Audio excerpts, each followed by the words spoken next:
When I saw on December 5th that Stan Lambert's political page had posted that he's hosting a town hall at the Community Foundation of Abilene's community room, I knew that I was going to attend. So here's what you missed. Good evening, good evening. I'm Norm Archibald, and I'm going to be the moderator for tonight.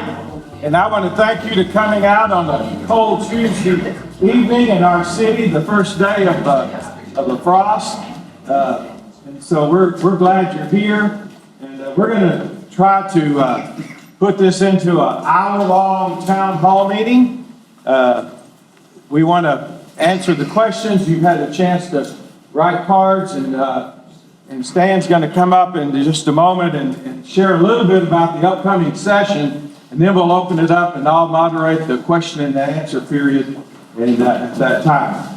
I appreciate the opportunity that you make to come and to have your voice heard, and for Stan Lambert, our state representative, to hear your voices.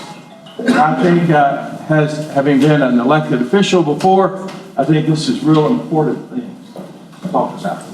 And I appreciate you being here. I'd like to start this evening off with a word of prayer, and then following that, I'm going to introduce Stan Lambert and let him talk a little bit about the upcoming session that will begin, I believe, on January the 14th or thereabouts, and it goes for 140 days, and that's just the first session, as they said last year after we had 4. Join me in a word of prayer as we begin tonight. God, we're thankful to be living in Abilene. We're thankful to be in Texas and in the United States, and help us to never take these things for granted.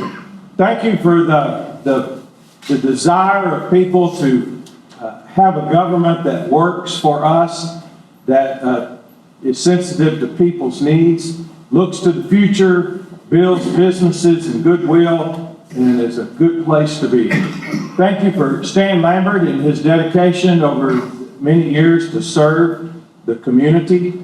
And as he represents us, we thank you for his integrity and his desire. We just pray you'll always watch out over him. Thank you for loving us and caring for us and blessing this community in this region. In Jesus' name, amen. Amen. Thank you. So Stan Lambert was born and raised in Abilene. As a graduate of Abilene High, a graduate of Abilene Christian University, he's got Abilene in his blood. And he was first elected, formerly a member of the school board and president of the Abilene Independent School District Board of Trustees. He was first elected in 2016 to be the state representative, and he has now been re-elected again. This would make your fifth term, Yeah, 5 years, 2 years term for that. So he was first elected, so he's in his fifth term to represent District 71, which includes Taylor County, Nolan County, Jones, and part of all of Callahan. So maybe there are representatives from those cities. But first of all, tonight we're going to give Stan a chance to come and talk about the upcoming session that's going to begin in January. A lot of new things happening, a lot of new faces. And so would y'all welcome our state representative, District 71.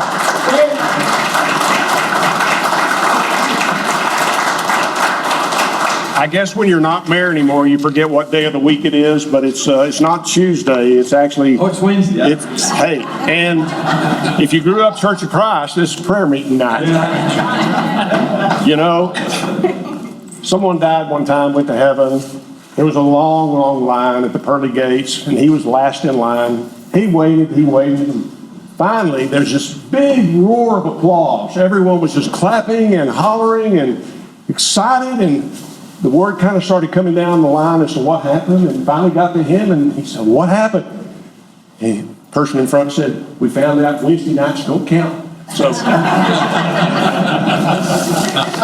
so you're good tonight. You're good. Well, thank you all for being here.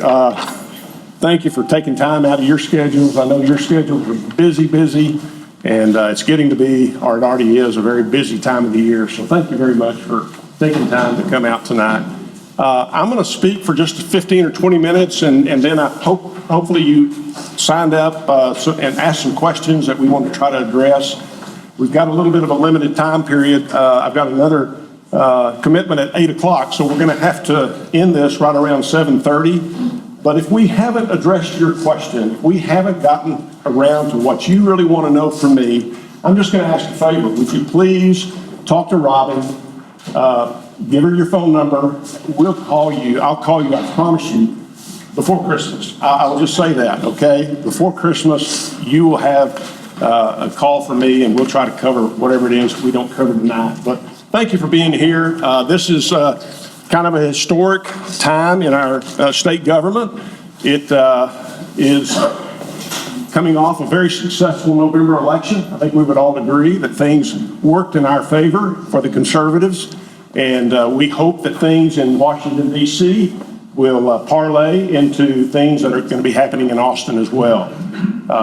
And we'll talk a little bit about some of those specific things while we talk here in just a moment. But I just, before you can really talk about where you're going, you kind of need to remember where you've been. And I just want to read to you kind of a list of some things that we've accomplished in the last two legislative sessions, things that I think you would be interested in. These are wins for all Texas families. We banned radical teaching of critical race theory in schools. We put a stop to diversity, equity, and inclusion initiatives at Texas higher education institutions. We're keeping biological boys out of girls' sports. We're protecting children from transgender mutilation surgeries. We're prohibiting pornographic materials in school libraries and books. We're banning all drag shows in front of children. We're banning private employers from enforcing COVID-19 vaccine mandates. We provided a record $6.5 billion investment in border security to finish the wall and fund our troopers, and hopefully the hiring of additional troopers to work at the border on a full-time basis. Regarding border security, making it a criminal offense to illegally enter the state, which is the strongest border security law in the country. It's one that our current president, for not much longer, thank you, is working overtime to shut down. Empowering law enforcement to return migrants where they came from, which is held up in the courts right now. Designating Mexican drug cartels as foreign terrorist organizations. Empowering the U.S. Border Patrol to search, seize, and arrest. Banning cities from defunding their police.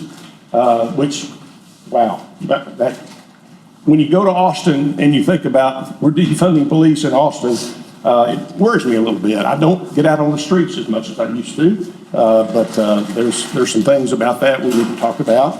Holding rogue district attorneys accountable by empowering courts to remove them if they pick and choose which laws they enforce. Allowing fentanyl deaths to be prosecuted as murder, which we have seen already happening right here in our area with a couple of deaths that occurred as a result of fentanyl. Making homeless camping on public land a Class C misdemeanor. We provided $18 billion in property tax relief. We eased the property tax burden on small businesses by establishing an appraisal cap on commercial and non-homesteaded properties. Enable small businesses to keep more of their hard-earned profits by raising the earnings threshold for the state franchise tax. Giving Texans a greater voice and increasing accountability by adding elected positions to local appraisal boards. Banning a state income tax by enshrining it in the Texas Constitution. Your lawful right to bear arms. What did we do? Gave Texans the right to carry without a license, also known as constitutional carry, making Texas a Second Amendment sanctuary state to protect Texans from federal overreach. Pro-life victories, banning abortion in the state of Texas following the Roe v. Wade's reversal, banning abortion after 6 weeks, the point at which a baby's heartbeat is detected prior to Roe's reversal.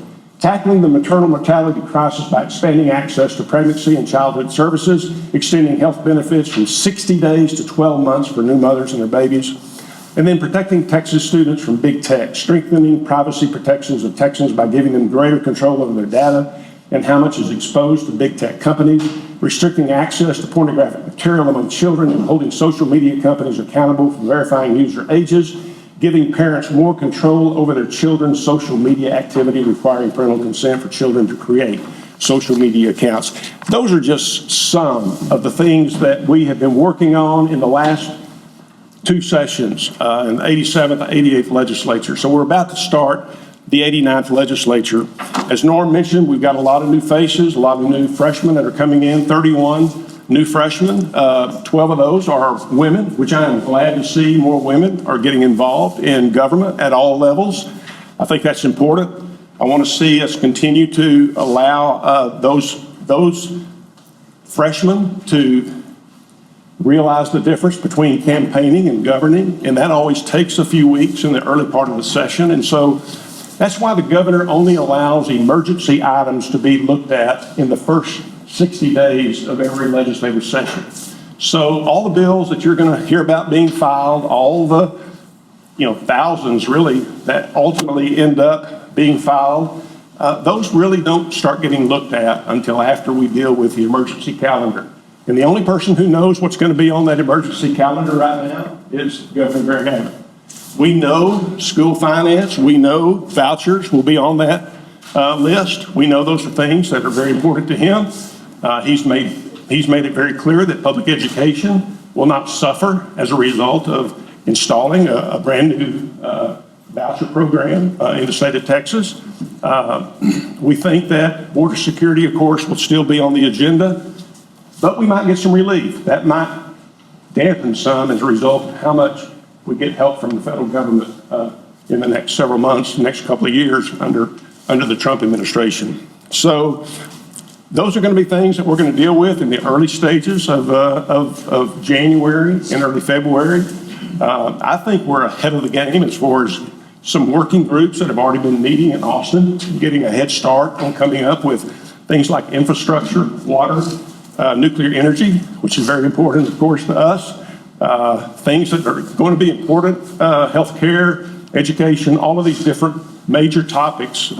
We've already gotten started with getting these freshmen acclimated to kind of how these discussions and how these conversations should occur. These work groups are bipartisan. Everyone's invited to participate. You can be on as many work groups as you want to be. And so that's been a good thing to do in the last 60 days, really, since the November 5th election. So we're kind of getting a better head start on addressing some of these things earlier in the next session than we have in the past. Because, well, think about it, 150 members, it's like herding cats. And when you think about the committee assignments and trying to determine committee chairs, vice chairs, making sure that every committee has some rural representation, has female legislators involved, trying to make that balance occur, that's not an easy task, and it takes a few weeks at the beginning of each session. But I think we're going to be ahead of that game because I think our leadership, even though it's kind of questionable right now, is going to be ahead of the game as far as some of the work that the members are putting into the effort right now. What are going to be the big major topics? I mean, I've touched on education, I've touched on vouchers. Those are going to be dealt with early in the session. Border security, of course, will continue to be. That was the number one issue that our office received inquiries or phone calls, text messages, emails about during this interim period since we finished in December of 2023 to now. Border security continues to be the number one topic. Education is a close second. So those two are going to be probably the things that we're going to be spending a lot of time on. I know Senator Perry has a lot of ideas about infrastructure, particularly about water. He's got a major water plan that's going to be delivered in this session. How far we get down the road with that, how much funding is going to be available to try to jumpstart a statewide water plan. We did a statewide flooding plan a few years ago. We've done a statewide broadband plan. It's kind of funny that we didn't have these plans in place, but you need those before you really can start on implementation. So we're going to have a lot of things to talk about in the first few weeks of the session. I know that in my neck of the woods, House District 71, we're very interested, obviously, in the grid. I think everybody's interested in what are we doing about the grid. We're making progress. We're making sure that we have reserves available for another snowmageddon if that happens again. We're going to have more dispatchable, reliable power available. But guess what? When companies like Lancium, which are coming to Abilene in the big country and House District 71, the data mining, if you've been reading, will probably double the demand for energy over the next 10 to 15 years. So what we were trying to get prepared for and be ready to meet in terms of what, another major winter outbreak. Now we've had time to refocus, recalibrate, and try to figure out, okay, well, wait a minute. If Texas continues to grow at the rate of 1,000, 1,300 people a day, and as these data mining centers, Bitcoin and so forth, as they come on board, AI, what is that demand going to look like? And how are we going to get there in the next 10 to 15 years? So I think you're going to see more investment in generational power. I think you're going to see more efforts in transmission and being able to deliver energy to other parts of the state. We're even talking about, I don't know if you've visited with Senator Perry, but he's even got one of his ideas about water is buying water from Arkansas. Well, how do you get water from Arkansas to West Texas? Well, you're going to have to put in a lot of transmission line, a lot of right-of-way is going to have to get bought, a lot of easements. That's going to be a long-term process. So none of these things that we're talking about really are quick fixes. They're not easy solutions. There's not a single bullet to try to solve all of these major issues in a growing state like Texas. But I think we want to be sure that we're making progress, we're taking steps, and allocating the priorities and allocating the resources appropriately. When you've got $20 billion, oh, thank you. When you've got a $20 billion excess surplus, you need to make sure, okay, all of you on the school board, you remember this discussion, but you can't commit expenditures that are going to be year after year after year just because you've got a surplus in 1 year, correct? That's not very smart. So we'll be looking at the surplus really in terms of trying to address one-time expenditures, one-time capital outlays, for instance, some of the infrastructures that needs to be dealt with. But it's very difficult if we start depending on a $20 billion surplus to fund teacher raises. Because I don't want to be the one to go 2 years later and say, sorry, we're going to take that back. So we've got to be careful about how that money, how the revenue, where it's coming from, and how it's going to be spent in this next biennium. We've been very blessed. We've been very fortunate in Texas with the economy has been doing well. We've continued to lead the nation in terms of job creation, in terms of new businesses that are starting in Texas, the number of businesses that have moved to Texas from other states. We are now the leading state in terms of the number of Fortune 500 home bases, home companies that are here in Texas. So I think over the years, I think Governor Perry really was doing a good job. He had a good vision for how Texas was going to become the leader economically and how that economic blessing was going to result in things like better education, better health care, better roads and transportation, all the things that really government provides. Think about this though, our budget is already 80 to 82% constitutionally committed. So it doesn't matter how much revenue you've got coming in, healthcare and education are already going to be the beneficiaries of about 82% of the money that we've got available. So what does that leave? That only leaves about 18% of general revenue to do things like border security, more mental health care, infrastructure, the water plan that Senator Perry has, broadband expansion, all these things that are really important to a growing state. We've really only got about 18% discretionary decision-making as to what those priorities are. So it's important that we are deliberative, that we are cautious, that we don't overextend, that we don't take on too much at once. And I think that's the purpose of the House and the Senate, is to make sure that whatever that budget looks like, because it's grown quite a bit in the last several years. I see some faces around here that I've had discussions with about where we need better salaries, we need better workforce, we need better training, we need better incentivization. We don't have enough nurses, we don't have enough teachers, we don't have enough prison workers, we don't have enough group home workers that are paid appropriately, we don't have enough just almost everything. And when you've got a state that's growing and you've gone through inflation like we have over the last 3 or 4 years, now we're playing catch up. So those are just some general things that I hope give you kind of some idea of what this session's going to look like. Again, it's going to be different because getting 31 new faces trained and educated and kind of up to speed on how things work, the deliberative process we have through committees and through subcommittees and so forth is going to be a real challenge for whoever the leadership is. And I'm not here to try to tell you exactly what that's going to look like because I really don't know. It's kind of a moving target right now as to where that's going to land on January the 14th. But we'll talk about that in just a second. Norm, you want to start with questions? So the first question is, explain the new fire suppression base coming to Abilene Regional Airport and the economic impact it will have on the community or the region.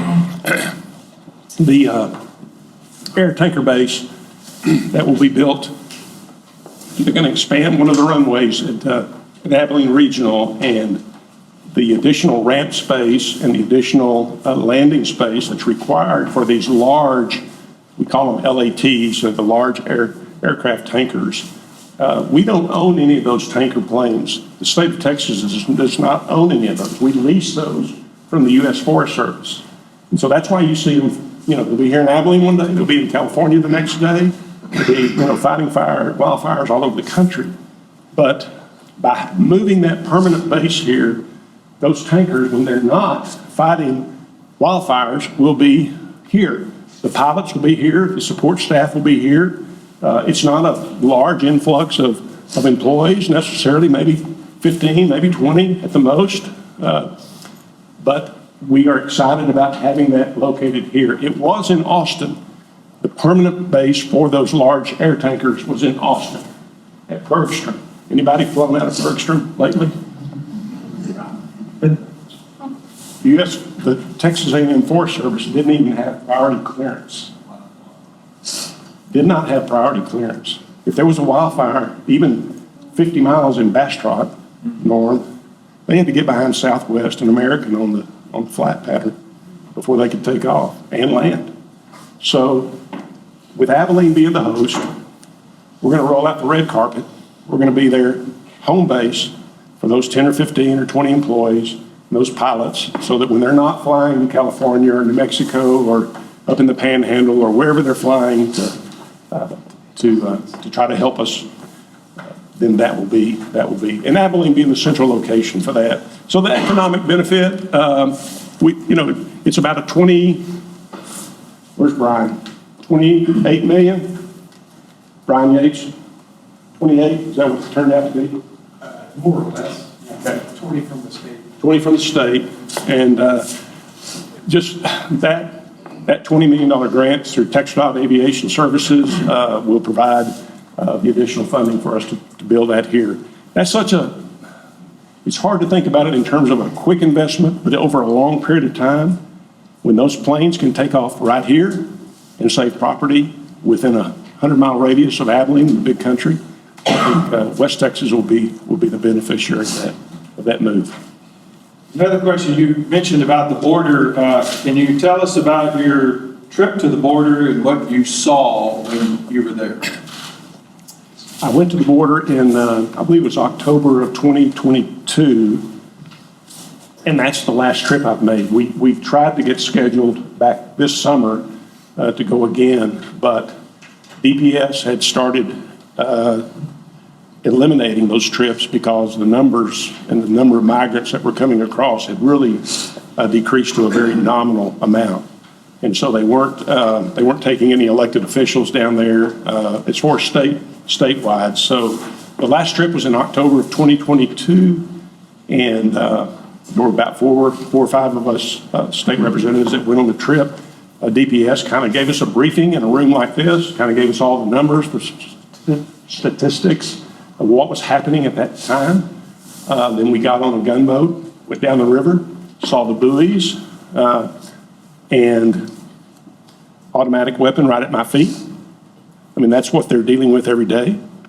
And hopefully it's subsided enough now to where it's not as detrimental in terms of the numbers. that they're having to deal with, although somebody correct me on this. Did I read the other day where there's another caravan forming south in southern Mexico? So I think the governor has done a really good job. I think not having the support in D.C., he has taken on this challenge. I think the decision to bus many of these migrants to some of the sanctuary cities around the country brought the entire country aware of how big this problem has become. And I think that's what really helped, I think, in terms of some of the decisions that people made. So Here's a kind of a double question, talking about vouchers. It says, do the taxpayers realize that a voucher will most likely not cover the cost of a private school vouchers? The wealthy can already afford a private education. And it says, do those who want vouchers realize there is no accountability for their taxpayer dollar?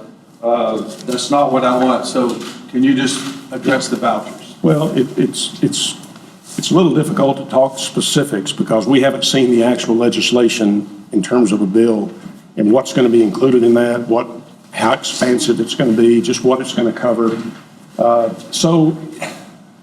So what do you do when you're trying to answer questions about something that really hasn't happened yet, but other states have done it? So you read about what other states are doing and how they're trying to approach the issue.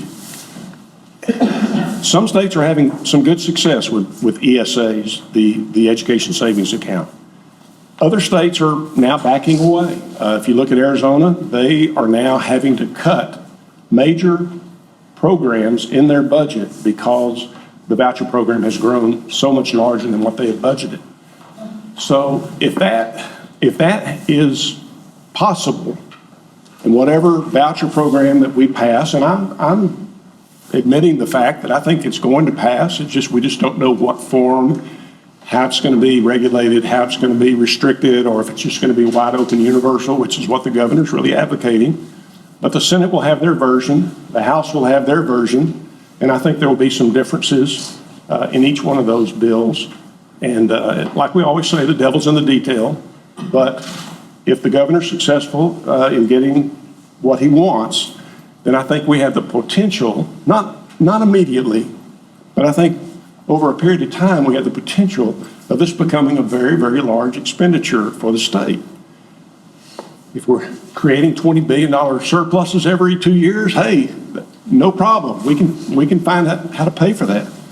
But if the economy ever softens, if we ever kind of get back to normal or whatever that is today, then we may have to start looking at what other programs do we cut if this new program starts building up the cost necessary to support. The way the universal program works is basically anyone qualifies. And that's a problem for me. I don't think a billionaire who's already financing his kid in a private school should get a $10,000 ESA. It goes against my West Texas upbringing, but that's possible. That's what could possibly be in that bill. So we don't know yet really what the details. They're working on those bills. They'll probably have them filed here in the next 2 or 3 weeks, probably right around the New Year's time period. And then we'll get to start really. I talked to superintendents today. They're pretty concerned, but I think their position now is we know a voucher program is going to come in.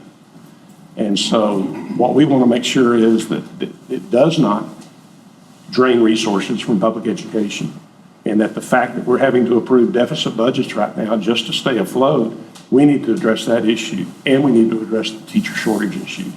And it's not just about salaries. I had a long discussion. We've had many phone calls from teachers and others. They're not all leaving the profession because of money. You know why they're leaving?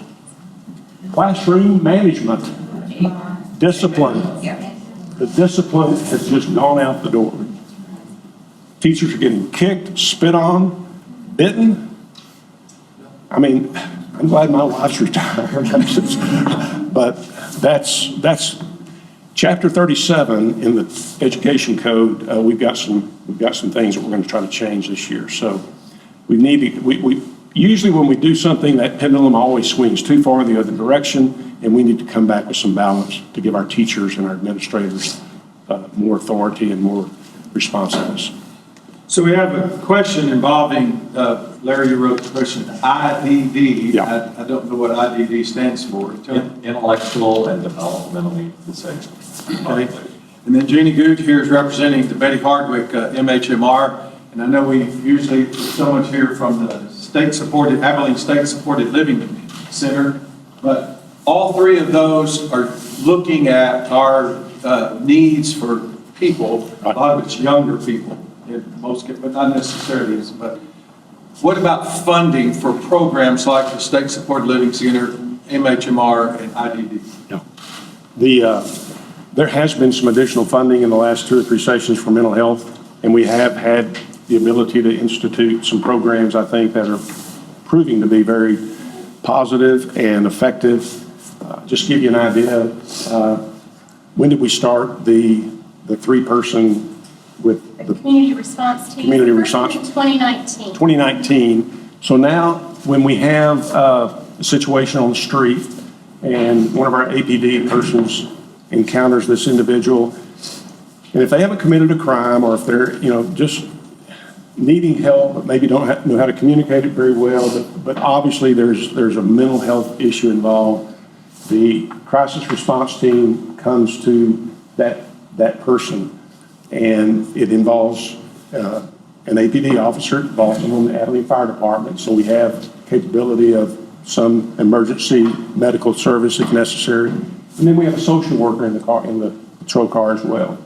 And this has been proven to be very effective, because what was happening was this police officer picks them up, doesn't know what to do, doesn't have the training or the ability to diagnose what that issue is, takes them to the emergency room, sits in the emergency room for 6 hours. No offense, J. Hardway, but they sit there sometimes for a long time before they get seen by a doctor or some nurse practitioner. And so we're tying up the policemen for an inordinate amount of time when they need to be out on the street doing their job. But this has really been proven to be an effective way of combating some of the mental health issues that are going on with our homelessness and other segments of our population. So Larry has been involved in group home business for many years, does a great job. But the ability to hire and retain qualified personnel to work with these people who have a little bit more difficulty in terms of just the day-to-day work habits and so forth, but they still can live fairly well independently.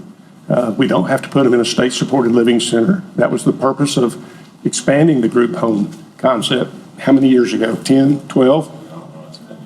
Longer than that? In the early 90s, Yeah. late 80s, something like that. Yeah. So I may have white hair. But yeah, so some of these people are making $12 an hour. I mean, it's no different than a lot of other. Yeah, the state funds. State reimburses at $12 an hour. Yeah. And so the state does need to step up. Kind of what the example was I was alluding to earlier about workforce, where we're going to incentivize to make sure that we've got enough teachers, enough nurses, enough people that can do the kind of work that Larry and your staffs are doing. So keep up the good work. I know it's hard, but we've been talking about this for several years, and Yeah. sometimes you have to have the right champion in the room. Barnett Coleman, who used to be a representative from Houston, Norm, you know him, but was a very strong advocate for this area. He retired for health reasons. So we need someone to step up. Maybe that's me. Yeah. Stan's very supportive, but he always wants to know, every conservative in this room, he always wants to know, okay, where are the dollars? How are we spending it? What's the accountability? But he's been very supportive of this thing. So the rest of there's 2 questions here about the water, and then there's several questions about the recent election of the speaker. Okay. So, as it relates to the water, your ideas on the new state water plan, and it's kind of like, can we afford it or afford not to do it? So just real quickly on that. Yeah, I don't think we can afford not to. I think that water has risen to the top in terms of what it requires, what our state requires in terms of being able to handle the growth of of our population. Everybody needs it. East Texas has it. We need it over here. They're not just going to give it up without something in return. So there could be some ways to, under Charles Perry's plan, to try to renegotiate some of those contractual agreements. Just like when you were mayor and we went into a contractual agreement with 2 other cities out here in West Texas, I think partnerships and ways that we can help do the private-public financing of that expenditure is going to be important. New reservoirs are not off the table. I think that's still part of Senator Perry's plan. But it is a very large dollar commitment, and $20 billion in excess surplus is not going to even tap that. So we're going to have to, so we've got to really do some long-range planning and determine what is priority in that plan, what can we get started on now, and how far can we go with that. So I remember seeing a map in a state representative's office one time, and it showed the drought and it showed average rainfall. And where he lived right on the Texas coast near Beaumont, they were getting 60 inches a year or something. I said to him, I bet people there complain about the rain. And I said, but you see where we live out here? It's kind of brown and tan looking on the chart. I said, we're dry. And so we need some water out here, more than you people in East Texas need. Okay. These are all the questions that involve the recent election, the caucus, the speaker election, and where it's moving to, and the real vote in January, I guess. Yeah. So I'll just let you address all of that. yeah, I think keep in mind, number one, it's a math game, okay? It's just simple math. Whoever becomes the next speaker will have 76 votes or more. I remember, I wasn't in the House, but this was probably 20 years ago, 2007, almost 20 years ago, when Joe Strauss was first elected. He won the speakership 76 to 74. The next year he was unanimous, okay? So we're in a period right now where we've got some good men who want to serve. They have put their name out there in front.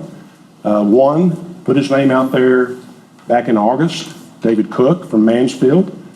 Dustin Burrows put his name out there less than a week ago. So most of the time, speaker races, what I've been used to, what I've seen in the 8 years I've been involved, they really don't even start until after the November 5th election, until you kind of know what the makeup of the House is, how many Republicans, how many Democrats. You really don't know yet just where do I go get 76 votes if I want to be that person sitting in that speaker chair. So a lot of times these elections are just now really getting started, and yet we had the chairman of our Republican caucus announce that he was running for speaker back in May, Dr. Tom Oliverson. Never called me, never asked me for my support.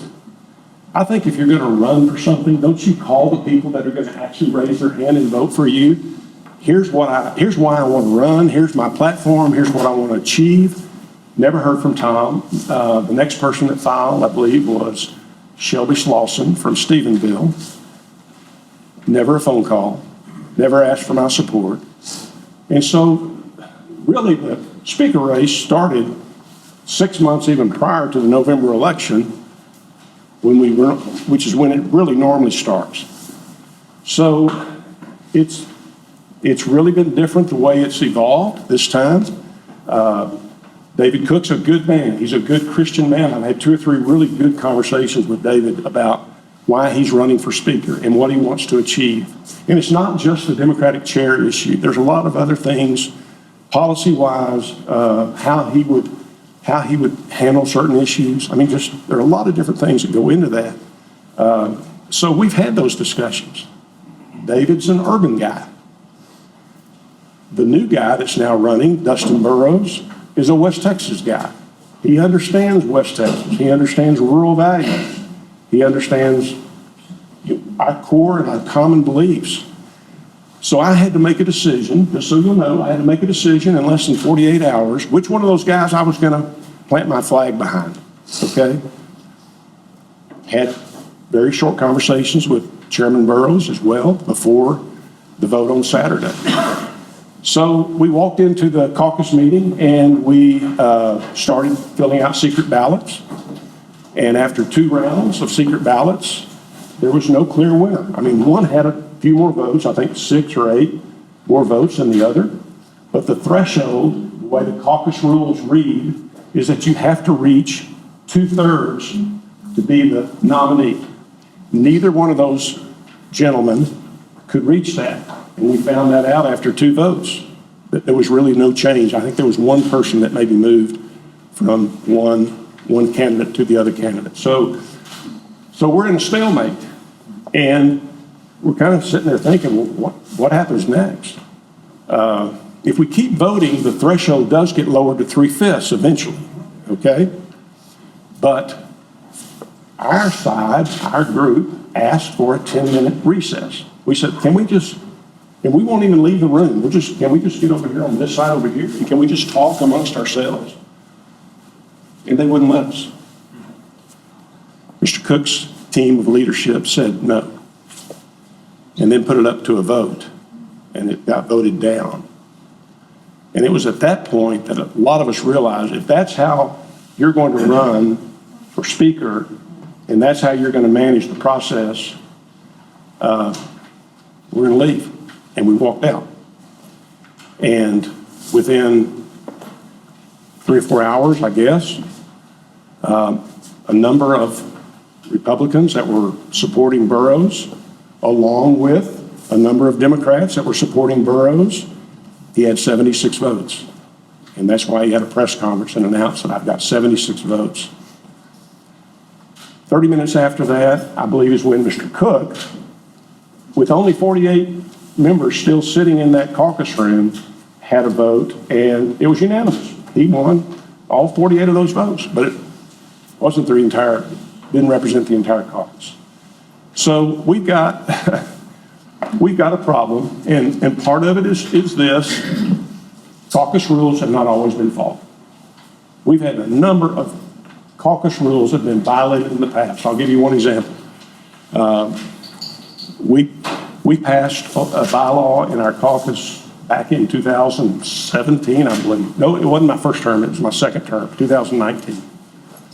It basically said no one that's a member of the Republican caucus is allowed to campaign against an incumbent Republican. There have been so many egregious violations of that bylaw with no repercussions at all, that I would just say to you right now, the Republican caucus in the House is about as dysfunctional as any organization I've ever been around. And it's not just because we're divided on who we think would be the best leader. It's a lot of other things that are bubbling up now that are creating some of that consternation and that confrontation. So what's the outcome going to be? I don't know. There very likely could be another candidate emerge before January the 14th that maybe the majority of the Republicans would support, because they've got to get to number 53. The 53 is the number that they've got to get to, and neither Cook nor Burrows was able to achieve that on Saturday. So we've got a lot of time between now and January 14th. We'll see what emerges, what actually happens. There's already been some movement. Some people have said, take my name off this list. I never did sign up for that person. Other people have said, put my name on this list. So the numbers are changing almost daily. And I think, I'm not sure, it was Sam Harless, I think, from Houston, who announced 2 days ago that he was leaving the Burrows team to go to the Cook team. Okay? The issue of Democratic chairs, Cook has made it very clear he's not going to have them. Burrows has said, I'll let the members vote. I'll let the members decide. He is more interested in the members making that kind of a decision about how they want to operate than one person making that decision for the entire body. And so, folks, I respect both men. I like them both. I think they're good. I think their heart is in the right place. But we've got to figure out how to become less dysfunctional and more functional and unite instead of divide.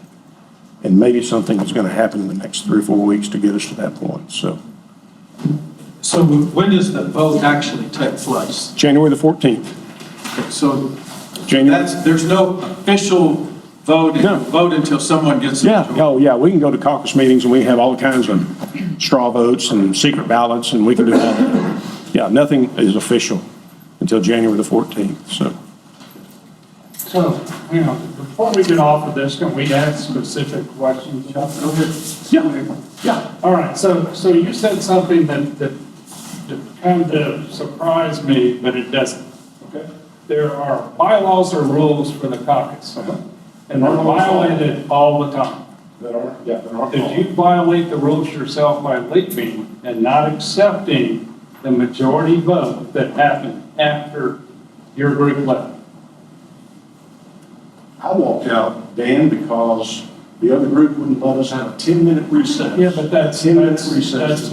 that's not the question. What is your question? The question is, y'all walked out. Now, I've heard both sides of the 10-minute or whatever, but there was a vote that occurred that the majority did vote for Cook to be the speaker nominee of the Republican caucus. 2 hours after we left. That's right. So are the rules binding to all Republicans now to vote for who the caucus supported? I would say no. I think the rules are, but in a lot of cases in the past, they haven't been. That's what I'm saying. If the rules aren't good in the past, why are they good today? Well, I'm asking you, so you would not support the rules, you would support violating the rules like it has in the past? I'm saying I think we need to figure out a way that we can all come together on this and establish bylaws that we all agree to and we can live by. And not have the dysfunction that's been occurring in the last several elections where members are actively campaigning against the incumbents with no, I with no agree with that ramifications. totally, but what people really don't want is those Democrat chairs, and you know it. Well, And in order to get them, if you bring in the Democrats on this side to vote for Burroughs, they're gonna get chairs. well, That's not what the majority of people, especially in your district, want. how do you know it? Do you? The majority of the people here want Democrat chairs. No. How many would you say would be more supportive of a bipartisan effort? Yes. Dan, we get phone calls every day in our office. We record every message, every email, and you're in the minority. So the majority of the people you represent have no problems with Democrat chairs at the House level, is what you're saying. Let me tell you what happens if you don't do that. Do you remember 2 sessions ago when we passed the election integrity bill? What did the Democrats do? Broke quorum and went to Washington DC and had parties for about a month. For a month, we showed up in the House, ready to go to work, but without a quorum, all we could do was gavel in and gavel out. If the Democrats aren't there to vote, number one, retired teachers this last November would not have gotten a chance to vote on the constitutional amendment for a 13th check or a cost of living adjustment. It takes 100 House members to put that on the constitutional ballot. And unless the Democrats are with us on that, we don't get that done. So property tax reform, you got to bring over property taxes just this month. And without that vote, with Democrats supporting that to 100, we can't get that done. To get these conservative priorities that I went over just a minute ago, all that list, Democrats were in the room. They objected and they voted against it, but we had the majority. We still got it done. But what about the girls' sports bill? That was blocked by a Democratic chair 3 times in a row. That's where those Democrat chairs hurt us over and over and over again. Our conservative priorities, Yes, I know. our bills get blocked. I'm not saying that. It happens all the time. I'm down there and watch it happen. Maybe it's done in the past. In the future, Dustin Burroughs, if he's the speaker, says we're going to vote on Democrat chairs. Okay? Well, David Cook says it won't happen. Well, okay. So, And he's the one who's been elected by the Republican caucus. That's why we need to support him. That's why we're asking. Okay. I'm new to Texas. Okay. I moved to Florida. Yeah, I'm a conservative. okay. Everybody in this part of the country wants to say they're conservatives. Everybody. I see anybody running conservative. I care about the party differentials in this state, in every state. You're talking about the fact that between now and January, something can happen by which we get enough Republicans to vote for a candidate, Cook or some Republican. This is the problem I have, is joining Democrats and Republicans together and think we're going to get a good result. I know about bipartisanship. I've been in politics, I'm an attorney. What I'm begging you to do is that we need to get the Republicans up there together, not with some of them gone and some of them there, or wherever else. We need y'all to get together and get us a conservative candidate of the Republican Party. I don't care whose fault it was. I'm not saying whose fault it was about meeting, not meeting, or whatever, but we have a majority in the Congress right now. Neither one of Okay? those candidates. And to me, it is a loss of every Republican there if somehow we have to join together with the Democrats to give us a majority speaker. That's one man's opinion. Well, 53 votes is what it took, and neither one of those candidates got more than 48. I know. Then keep working on it somehow and get us a Republican candidate. Stan, Yeah. I'm going to ask that you vote for the candidate who's going to best represent the folks that live in this district. That's what I always do. I'm going to ask you, get hung up on who all will be after their names. I want you, and I trust you, and that's why I have voted for you many times, to back the person who's going to make sure that when border issues or education issues or water issues come before the state, that will come from the legislature, the Senate, who's going to do the best job to make sure that those of us here in West The Texas. speaker vote is one vote, and then I'm going to take 2,000 more votes between now and the end of May. And every one of those 2,000 votes, I try with my staff, which Robin is here, we try to analyze what does the majority of our district want us to do. That is why you elected me to be your representative. And if I've got a personal opinion that's different than what the majority, I put it in the rearview mirror. And I try to vote what the majority of them do. Dan, I don't disagree, but we didn't get a caucus nominee because neither one reached the threshold of what the bylaws say. Okay? Now, yes, some were out of the room. So, are we ready to get back in the room and try to figure this out? I'd love to see that. That's my I agree with point. him. I'm prepared to this back and forth. And I think that's what's going to happen. I think it's not, if you're not.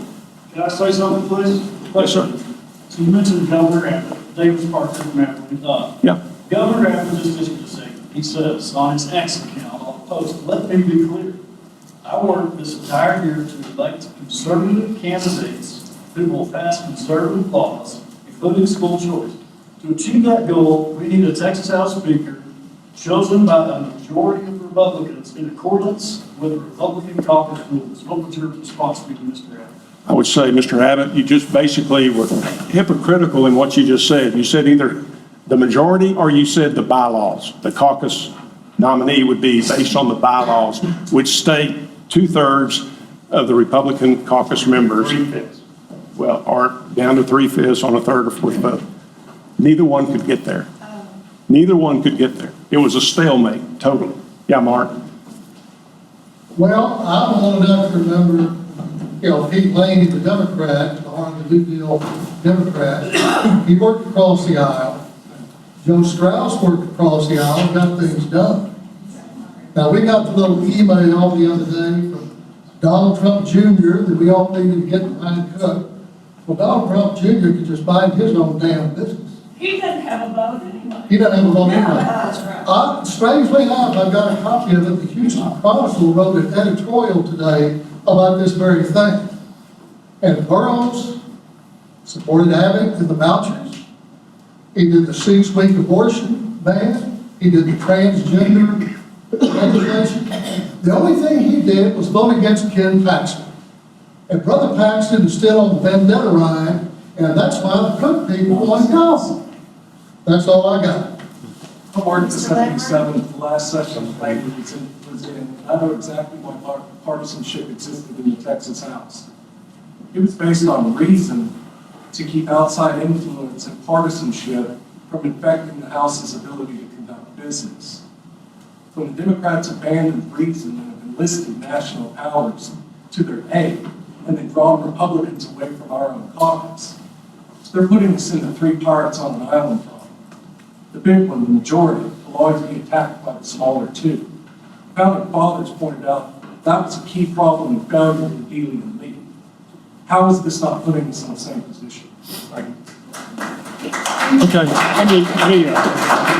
let me say this, again, nothing is official until January 14th, so there's going to be a lot of things. I don't believe we're in the minority. We voted in November, we overwhelmingly, in a landslide victory, voted for Trump and the MAGA agenda.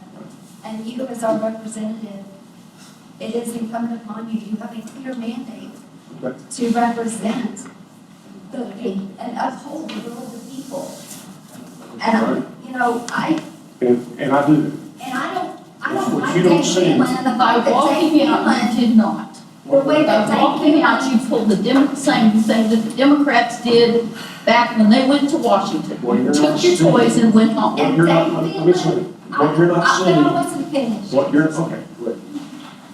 You know, the fact that he supported Burroughs, it gets all over me. I just can't do it. Burroughs was claiming he was the nominee. You know, yeah. And, you know, I've raised chickens, and even my chickens understood that you don't shower, you sleep. You know, you represent us. And this is our will, and I don't believe we're in the minority. Mr. Lambert? Well, what I do, as I said earlier, we track all the incoming responses we get on a lot of different issues. And what I do is before I go to the House floor and vote is I try to look and see what those people are saying. I think you're beholden by Dave Phelan, that's what I mean. I think I'm told about I that. know. I know that he supported your campaign, and he supports Burroughs, and so you're just doing his bidding as his puppet. That's what it is. No, I said at the beginning, the reason I'm leaning towards Burroughs because he's West Texas, he understands West Texas. That's what you say. That's what I did. Yeah, that's what you say. Okay. What about the RPT platform that we voted to not have Democrat? You mean that? The Republican Party, there were 8,700 of us there that voted that day. And we approved the platform, which in that platform is not to have Democrat chairs. So where do you stand on that, sir? I think the platform is a wish list. I think we've accomplished a lot of things regarding that platform. If you Are you look- aware of 44, chapter 44? Rule 44. About censorship? No. So, 7:30. Let me ask one more question real quick, Okay. and then will this be our last question? It's about tax relief for homeowners. That Texas has worked hard for that in the last, more than one session, I guess. What else can the legislature do to help grow home ownership for low to moderate income families? Is there any plans in the works for that? Yeah, there's been a couple of funds created, and we're given some initial funding to try to help initiate and spur some of that development. I think so far it's proven to be very effective. It's a little bit of you're trying to make sure that rural Texas doesn't get left out, and Dallas and Houston, San Antonio, Austin are getting the preponderance of that funding. So I do think that we can continue to work on that and try to make sure that rural Texas is not left out of that process. And so there are some funds available now. They've been used up to a certain degree, but we can replenish those hopefully with a surplus. So it's very important for low-income housing all over the state. Good question. I'm happy to answer questions. If you'll call me, I'll be glad to continue the conversations. Be happy to. Robin, take names if anybody wants to, a follow-up call, okay? Hey, thank y'all. Merry Christmas. Thanks for being here. So what are our takeaways? Well, I think there are two. First of all, I think our representative has low expectations of us. For him to host a town hall in a room that seats about 50 people means he's not expecting many to turn out. Now, there was a full house last night, and I think that was a good start, but we've got a long way to go. How do we show up? We start emailing him or making phone calls to let him know what we desire for him to do while he's in Austin and what he's doing to represent us. The second takeaway I think we have is that we need to learn how to unify as a Republican Party. We are a Republican county. We have a Republican representative. He should be a part of unify the party, not dividing it. On December 7th, the Republican caucus held a Speaker of the House vote, which is pretty much like a primary election for the full House Speaker election that happens in January. And it came to a stalemate, and our representative ended up walking out before the vote was ever concluded. What we need is a representative who will stay the course and work to bring unity within the party so that we can start off this legislative session with the power we should have as the Republican majority to get things accomplished that make our lives better here in House District 71. Thanks for listening. Until next time.